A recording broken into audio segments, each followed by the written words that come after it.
안녕하세요. 오늘 이 시간에는 가톨릭 성경 판관기 9장부터 16장까지의 깊이 있는 내용을 함께 살펴보겠습니다. 판관기는 이스라엘 백성이 약속의 땅에 정착한 후 왕정 시대가 시작되기 전까지의 혼란과 방황의 시기를 기록한 책입니다. 이스라엘 백성은 하느님을 떠나 우상을 숭배하고 죄를 저지르곤 했는데 그때마다 주변 민족들의 압제에 시달렸습니다. 하느님께서는 그들의 고통을 보시고 판관들을 세워 이스라엘을 구원하셨습니다. 하지만 구원이 이루어진 후에는 다시 하느님을 잊고 죄의 길로 접어드는 악순환이 반복되었습니다. 이 판관기의 후반부, 특히 9장부터 16장까지는 이러한 이스라엘의 영적, 사회적 타락이 더욱 심화되는 모습을 극적으로 보여줍니다. 오늘 우리는 아비멜렉의 잔혹한 통치, 입타의 비극적인 서원, 그리고 삼손의 놀라운 힘과 비극적인 최후를 통해 하느님의 섭리와 인간의 나약함, 그리고 죄의 결과를 심도 있게 탐구할 것입니다. 단순히 성경의 이야기를 전달하는 것을 넘어 그 속에 담긴 영적인 교훈과 오늘날 우리에게 주는 메시지를 함께 찾아보고자 합니다. 판관기 9장은 아비멜렉이라는 인물의 등장으로 시작됩니다. 기드온의 아들이었던 아비멜렉은 그의 어머니가 세겜 출신이라는 점을 이용하여 세겜 사람들의 마음을 사로잡습니다. 그는 자신이 기드온의 여러 아들들보다 더 나은 통치자가 될 것이라고 주장하며 권력을 쟁취하려 합니다. 아비멜렉은 세겜 사람들의 지지를 얻어 잔인한 학살을 저지릅니다. 그의 형제 70명을 한 바위 위에서 살해하고 오직 막내 요탐만이 숨어 목숨을 건집니다. 이 살육극은 이스라엘 사회가 얼마나 타락했는지를 여실히 보여주는 충격적인 사건입니다. 하느님의 백성이라면 결코 저지를 수 없는 폐륜적인 행위가 공공연하게 벌어진 것입니다. 세겜 사람들은 이러한 아비멜렉을 자신들의 왕으로 세웁니다. 이것은 하느님의 뜻을 거스르는 행위였습니다. 이스라엘의 진정한 왕은 하느님이시기 때문입니다. 아비멜렉이 왕이 된 후 기드온의 막내 아들 요탐은 그리짐 산 꼭대기에 올라 세겜 사람들과 아비멜렉에게 비유를 들어 경고합니다. 그는 나무들이 자신들을 다스릴 왕을 찾다가 올리브나무, 무화과나무, 포도나무에게 부탁하지만 모두 거절하고 결국 아무짝에도 쓸모없는 가시나무에게 왕이 되어달라고 부탁했다는 비유를 듭니다. 여기서 올리브나무, 무화과나무, 포도나무는 각기 기름, 단 음식, 술이라는 유익한 열매를 맺는 존재, 즉 이스라엘의 진정한 지도자나 유익한 통치자를 상징합니다. 반면 가시나무는 아무런 열매도 맺지 못하고 오히려 사람들을 해치는 존재, 곧 아비멜렉과 같은 폭군을 상징합니다. 요탐은 이 비유를 통해 아비멜렉의 통치가 결국 불처럼 세겜 사람들을 태워버릴 것이며 아비멜렉 자신도 그 불에 타 죽을 것이라고 예언합니다. 이 예언은 훗날 그대로 이루어지게 됩니다. 아비멜렉은 3년 동안 이스라엘을 다스립니다. 그러나 요탐의 예언대로 하느님께서는 아비멜렉과 세겜 사람들 사이에 불화를 일으키십니다. 세겜 사람들은 아비멜렉을 배반하고 가알이라는 인물을 앞세워 반란을 일으킵니다. 이에 아비멜렉은 격분하여 세겜을 공격하고 그 성읍을 완전히 파괴하며 소금을 뿌립니다. 소금을 뿌리는 행위는 그 땅을 황폐하게 만들어 다시는 경작할 수 없게 하겠다는 저주의 상징이었습니다. 아비멜렉은 또한 테베츠라는 성읍을 공격하다가 한 여인이 던진 맷돌에 머리를 맞아 치명상을 입습니다. 그는 자신의 부하에게 자신을 칼로 찔러 죽여달라고 명령하여 여자에게 죽었다는 오명을 피하려 합니다. 결국 아비멜렉은 자신이 저지른 죄의 대가를 비참하게 치르며 죽음을 맞이합니다. 판관기 9장의 이야기는 인간의 탐욕과 권력욕이 얼마나 비참한 결과를 초래하는지, 그리고 하느님의 정의는 반드시 실현된다는 것을 극적으로 보여줍니다. 요탐의 예언이 성취되는 과정을 통해 하느님의 심판이 얼마나 정확하고 무서운지를 깨달을 수 있습니다. 판관기 10장은 다시 이스라엘 백성의 타락과 고통을 다룹니다. 아비멜렉 이후 돌라와 야이르라는 두 판관이 차례로 이스라엘을 다스립니다. 돌라는 23년, 야이르는 22년 동안 이스라엘을 평화롭게 이끌었으나 그들의 통치 기간에 이스라엘은 또다시 하느님을 저버리고 바알과 아스타롯 등 이방 신들을 섬기기 시작합니다. 이스라엘 백성은 가나안의 신들뿐만 아니라 아람, 시돈, 모압, 암몬, 필리스티아의 신들까지 섬기며 하느님을 버렸습니다.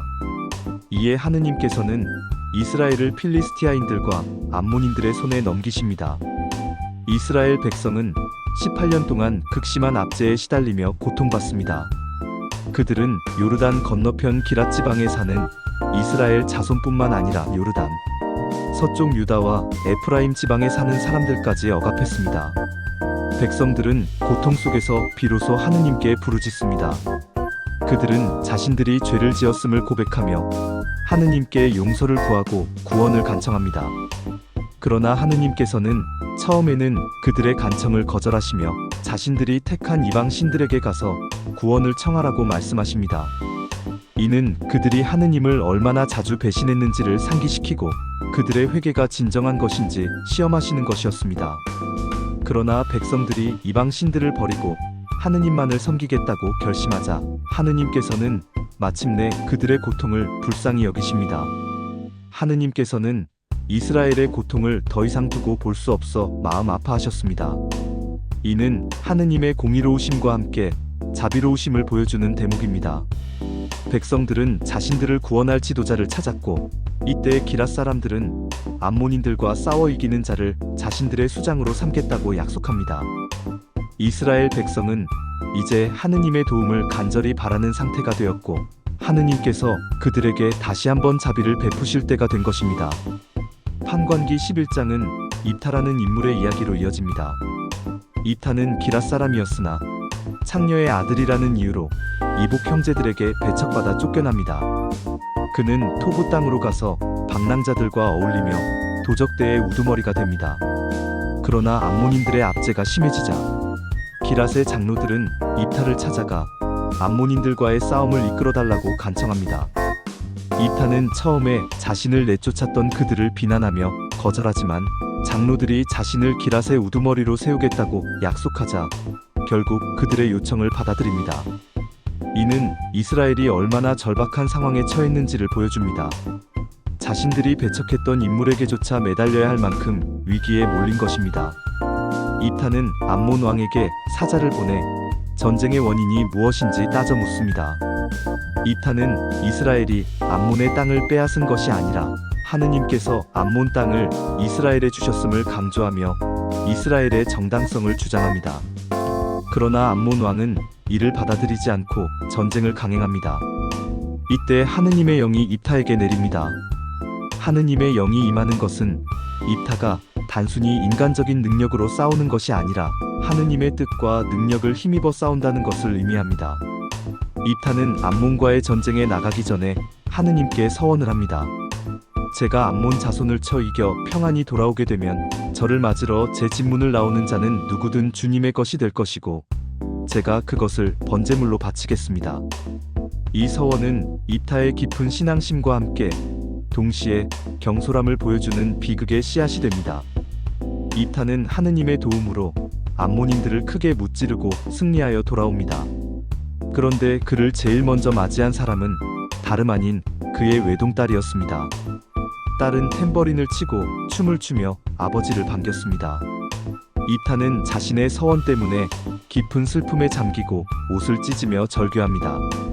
그의 딸은 아버지의 서원 때문에 자신이 죽어야 한다는 것을 알게 되지만 아버지에게 하느님께 한 서원을 지키라고 말합니다. 다만 2달 동안 산으로 가서 친구들과 함께 자신의 처녀성을 애도할 시간을 달라고 부탁합니다. 입타는 딸의 요청을 들어주고 2달 뒤 딸은 돌아와 입타의 서원대로 번제물로 바쳐집니다.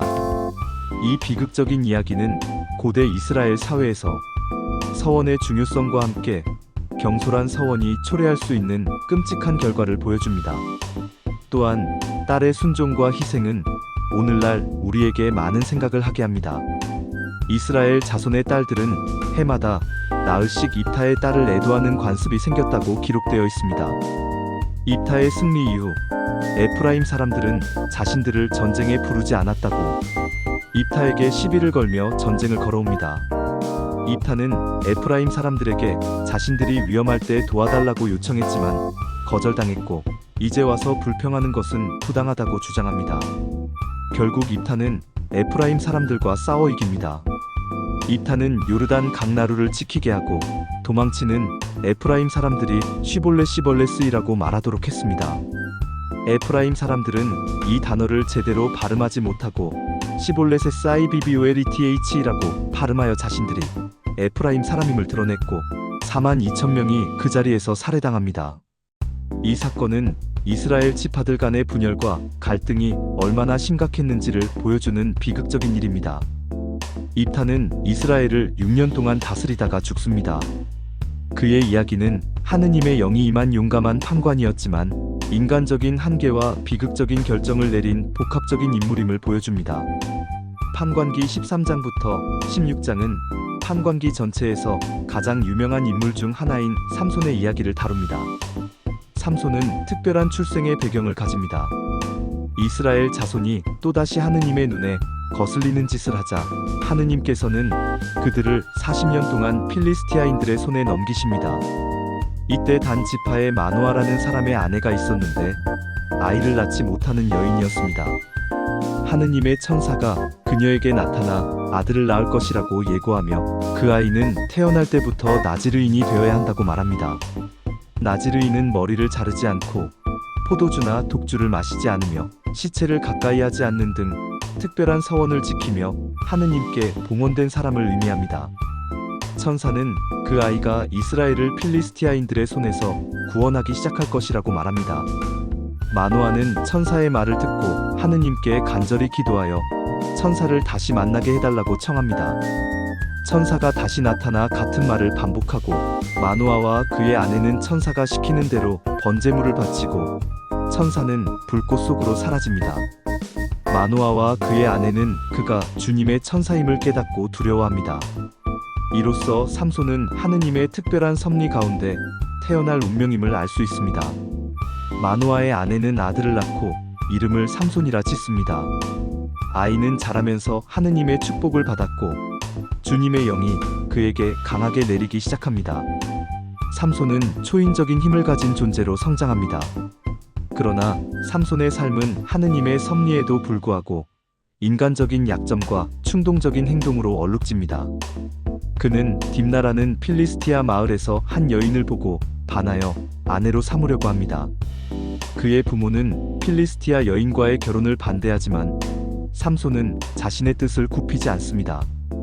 이 결혼은 하느님의 계획의 일부였는데 필리스티아인들과 맞설 기회를 찾기 위함이었습니다.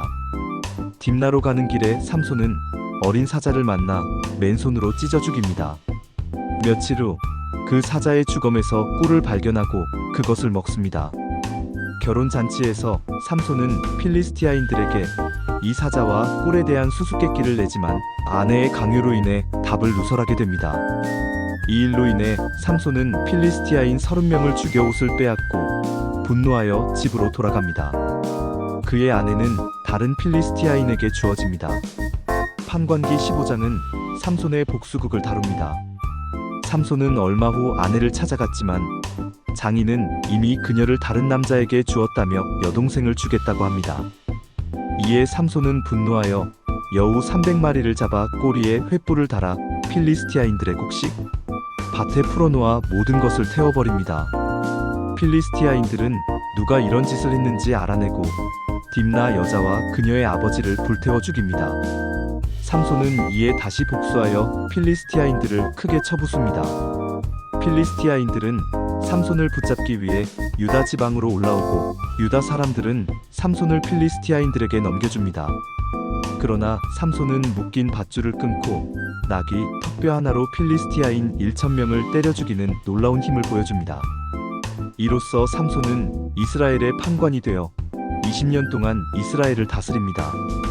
판관기 16장은 삼손의 비극적인 최후를 그립니다. 삼손은 가자라는 필리스티아 마을로 가서 창녀와 함께 밤을 보냅니다. 필리스티아인들은 그를 잡기 위해 성문에서 기다리지만 삼손은 한밤중에 일어나 성문이 문짝과 두 기둥, 빗장까지 뽑아 어깨에 메고 헤브론 맞은편 산꼭대기로 가져다 놓습니다. 이 사건은 삼손의 엄청난 힘을 다시 한번 보여줍니다. 이후 삼손은 소래 골짜기에 사는 들릴라라는 필리스티아 여인을 사랑하게 됩니다. 필리스티아 제후들은 들릴라에게 삼손의 힘의 비밀을 알아내면 막대한 보상을 해주겠다고 제안합니다. 들릴라는 삼손을 유혹하여 힘의 비밀을 캐내려 합니다. 삼손은 처음에는 거짓말을 합니다. 갓 짠 새 밧줄 7개로 묶으면 약해진다고 하거나 한 번도 쓰지 않은 새 밧줄로 묶으면 약해진다고 합니다. 또 머리카락 7가닥을 배틀 날실에 엮어매면 약해진다고도 합니다. 그러나 들릴라는 번번이 삼손의 거짓말을 알아채고 그를 다그칩니다. 삼손은 결국 들릴라의 끈질긴 유혹에 넘어가 자신의 힘의 비밀이 나지르인 서원에 따른 머리카락에 있음을 털어놓습니다. 들릴라는 삼손이 잠든 사이에 그의 머리카락 7가닥을 밀어버립니다. 머리카락이 잘리자 삼손의 힘은 사라지고 필리스티아인들이 그를 덮쳐 붙잡습니다. 그들은 삼손의 두 눈을 뽑아버리고 노사슬로 묶어 가자로 끌고 가서 감옥에 가두고 맷돌을 돌리게 합니다. 이스라엘을 구원하기 위해 하느님께서 주신 특별한 힘을 가진 삼손이 눈이 뽑히고 노예 신세가 된 것은 참으로 비극적인 장면입니다. 그러나 감옥에 갇힌 삼손의 머리카락은 다시 자라기 시작합니다. 필리스티아 제후들은 자신들의 신 다곤에게 큰 제사를 올리며 삼손을 잡아준 것을 축하합니다. 그들은 삼손을 끌어내어 조롱거리로 삼습니다. 삼손은 소년에게 자신을 붙잡고 있는 기둥들에 손을 대게 해달라고 부탁하고 다곤 신전의 두 기둥을 붙잡습니다. 삼손은 마지막으로 하느님께 부르짖습니다. 주 하느님, 저를 기억해 주십시오. 하느님, 이번만 저에게 힘을 주십시오. 필리스티아인들에게 제 두 눈에 대한 복수를 한 번에 하게 해주십시오. 삼손은 온 힘을 다해 기둥들을 밀어 신전을 무너뜨립니다. 신전은 필리스티아 제후들과 그 안에 있던 모든 백성 위로 무너져 내립니다. 삼손은 죽을 때 살아있을 때 죽인 필리스티아인들보다 더 많은 사람을 죽였습니다. 그의 형제들과 온 집안 사람들이 내려와 그의 시신을 거두어 그의 아버지 마노아의 무덤에 묻었습니다. 삼손은 20년 동안 이스라엘의 판관으로 있었습니다. 삼손의 이야기는 하느님의 부르심과 인간의 자유의지, 죄와 회개의 순환, 그리고 하느님의 구원 계획이 인간의 약함 속에서도 어떻게 이루어지는지를 보여주는 복합적인 서사입니다. 그의 이야기는 개인의 영적인 투쟁과 사회의 도덕적 타락이 맞물려 돌아가는 모습을 생생하게 보여줍니다. 판관기 9장부터 16장까지의 이야기는 이스라엘 백성의 끊임없는 배신과 하느님의 자비로운 구원, 그리고 인간의 나약함이 초래하는 비극적인 결과들을 담고 있습니다. 아비멜렉의 잔혹한 통치는 권력욕이 얼마나 무서운 결과를 가져오는지 보여주었고, 요탐의 비유는 악한 통치자의 말로를 예언했습니다. 입타의 비극적인 서원은 하느님에 대한 경외심과 함께 인간적인 경솔함이 얼마나 큰 고통을 초래할 수 있는지를 깨닫게 합니다. 그리고 삼손의 이야기는 하느님의 특별한 은총을 받은 자라도 인간적인 유혹과 나약함에 굴복할 수 있으며 죄의 대가는 반드시 치러진다는 것을 보여줍니다. 그러나 동시에 삼손의 마지막 회개와 희생을 통해 하느님께서는 인간의 실패와 죄악 속에서도 당신의 구원 계획을 이루어 가시는 분임을 알 수 있습니다. 오늘날 우리에게 판관기 후반부의 이야기는 어떤 메시지를 줄까요? 첫째, 하느님과의 관계에서 순종과 충성의 중요성입니다. 이스라엘 백성이 하느님을 떠날 때마다 고통을 겪었고, 회개하고 돌아설 때마다 구원을 받았습니다.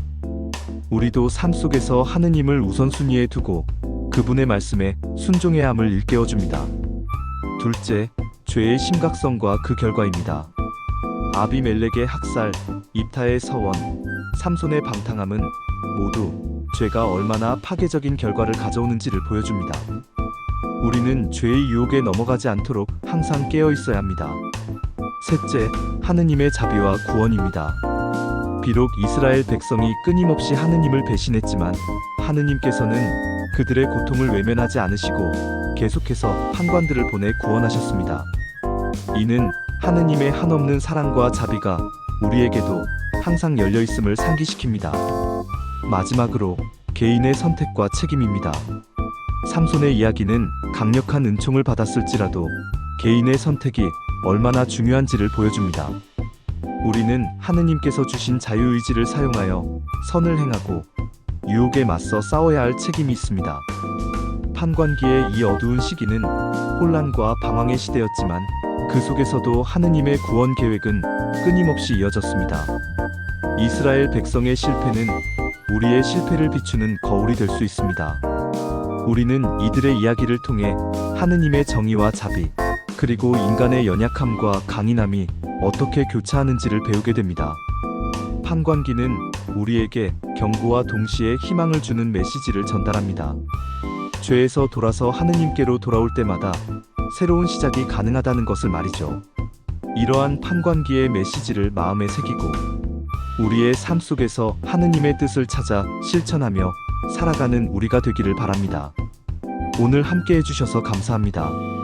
다음 시간에 또 다른 성경 이야기로 찾아뵙겠습니다.